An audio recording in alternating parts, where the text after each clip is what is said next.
ایک دن ایک کسان کھیت میں کام کر رہا تھا۔ اچانک کچھ دیر بعد اس کے پاس ایک بہت حسین لڑکی آئی۔ لڑکی نے کسان سے کہا کہ میں بہت بیمار ہوں، ماں باپ بہت غریب ہیں اور میرا علاج نہیں کر سکتے۔ اگر تم میرا علاج کراؤ گے تو میں تم سے شادی کر لوں گی۔ کسان اکیلا تھا، وہ بھی جیون ساتھی کی تلاش میں تھا۔ اسے بھلا اتنی حسین لڑکی کہاں سے ملتی؟ چنانچہ وہ بہت خوش ہوا اور فوراً علاج کرانے کی حامی بھر لی اور اس لڑکی کو شہر کے ایک بڑے ڈاکٹر کے پاس لے گیا۔ ڈاکٹر نے لڑکی کو دیکھا اور بولا کہ تم اتنی خوبصورت ہو، اس کسان کے ساتھ کیوں آئی ہو؟ اس لڑکی نے کہا کہ میں بیمار ہوں، یہ کسان میرا علاج کروائے گا، پھر میں اس سے شادی کر لوں گی۔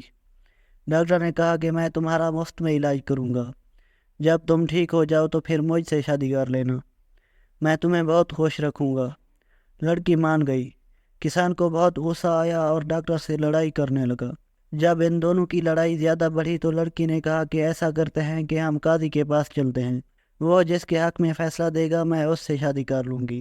چنانچہ وہ سب قاضی کے پاس گئے اور سارا ماجرا بیان کیا۔ قاضی لڑکی سے بولا کہ فیصلہ تو میں نے ہی سنانا ہے، ایسا کرو تو مجھ سے شادی کر لو۔ لڑکی مان گئی۔ اب لڑکی کو پانے کے لیے 3 امیدوار ہو گئے۔ تینوں میں زبردست لڑائی ہونے لگی۔ لڑکی بولی کہ میں بھاگتی ہوں، تم میں سے جس نے مجھے پکڑ لیا میں اس سے شادی کر لوں گی۔ تینوں مان گئے۔ لڑکی نے بھاگنا شروع کیا، وہ تینوں بھی اس کے پیچھے بھاگے۔ کچھ دیر بعد قاضی تھک کر بیٹھ گیا۔ اس کے کچھ دیر بعد ڈاکٹر بھی تھک کر بیٹھ گیا۔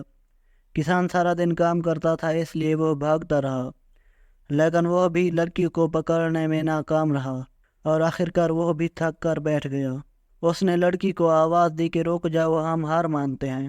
لڑکی واپس آئی تو ان تینوں نے پوچھا کہ ابھی تو تم بیمار تھی، اب اتنی تیز کیسے بھاگ رہی ہو؟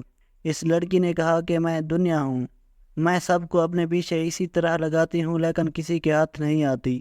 میرے بھائیوں اور دوستوں، آج ہم بھی اس دنیا کے پیچھے ایسے ہی بھاگ رہے ہیں، لیکن دنیا ہمارے پاس نہیں آئے گی، لہذا دنیا کو چھوڑ کر اپنے رب کو راضی کر لو۔ اور اگر ہمارے چینل کو ابھی تک سبسکرائب نہیں کیا تو ابھی کر دیں اور ویڈیو کو بھی لائک کر دیں۔